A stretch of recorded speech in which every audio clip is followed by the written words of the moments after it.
representative of Lithuania. Please, the floor is yours. Thank you, dear Madam Chair, distinguished colleagues. I wish to thank His Excellency Zbigniew Rau for inviting us to the beautiful Łódź. This year was probably the most difficult year for European security since the creation of the OSCE, if not since the end of the World War II in Europe in 1945. Europe is no longer at peace, but at war. At war that has been waged by Russia, but also by Belarus against their peaceful neighbor Ukraine. At war that brought unprecedented destruction and unimaginable suffering to the Ukrainian people. At war that has united the countries and the people of the free world against a rebirth of imperialistic ambitions on astonishing scale. At war that is now probably the most vivid test for the OSCE as an organization and for its future.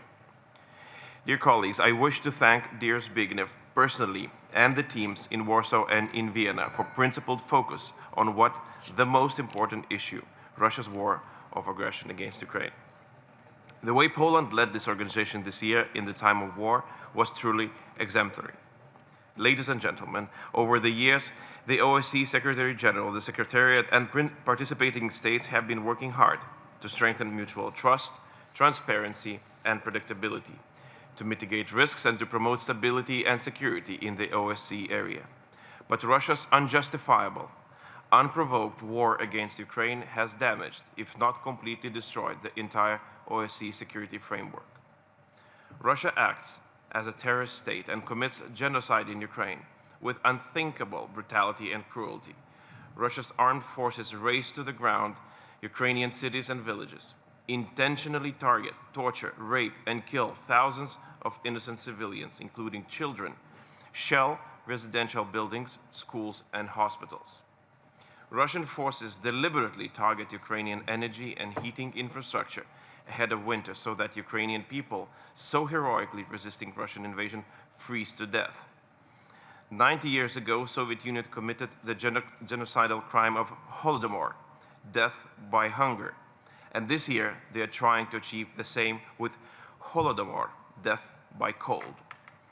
It is a responsibility of the democratic international community to put an end to all the atrocities committed by Russian troops in Ukraine, to investigate them, and to bring all those responsible to account.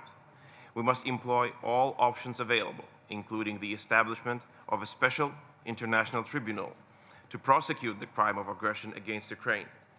Failure to hold Putin and his accomplices accountable will mean further violations and a continuing breakdown of the peace and security in the region. Distinguished colleagues, let us be clear. Russia's violation of the UN and OSCE founding principles did not begin on February 24th. There is a long list of Russia's actions which have undermined international security for a long time.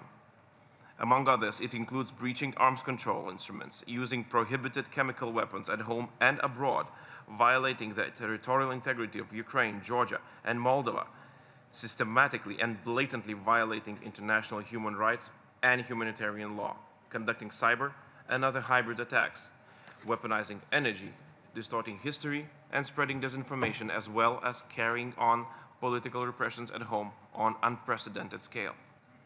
Our main focus and unconditional support should go to Ukraine and its people. Safe passage of civilians from war areas, as well as safe, timely, and unhindered access to humanitarian assistance must be ensured. We should spare no efforts to ensure Ukrainian ports are unblocked so that Ukraine can export its grain and everything else without any blackmailing by Russia. A strong and enduring political, economic, financial, and military assistance to Ukraine shall continue.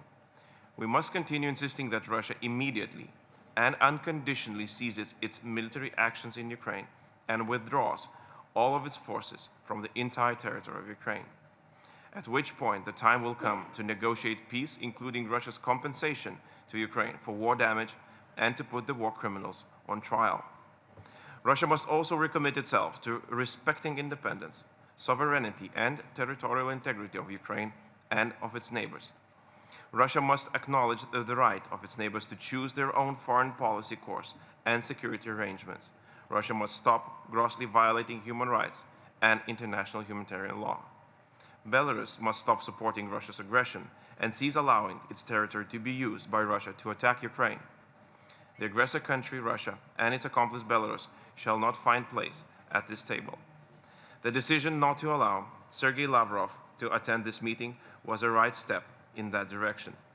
Rules-based international order should be preserved, and principles enshrined in the Helsinki Final Act and the Charter of Paris should be implemented. I thank you. Thank you. I now pass the floor to the next speaker on my list, which is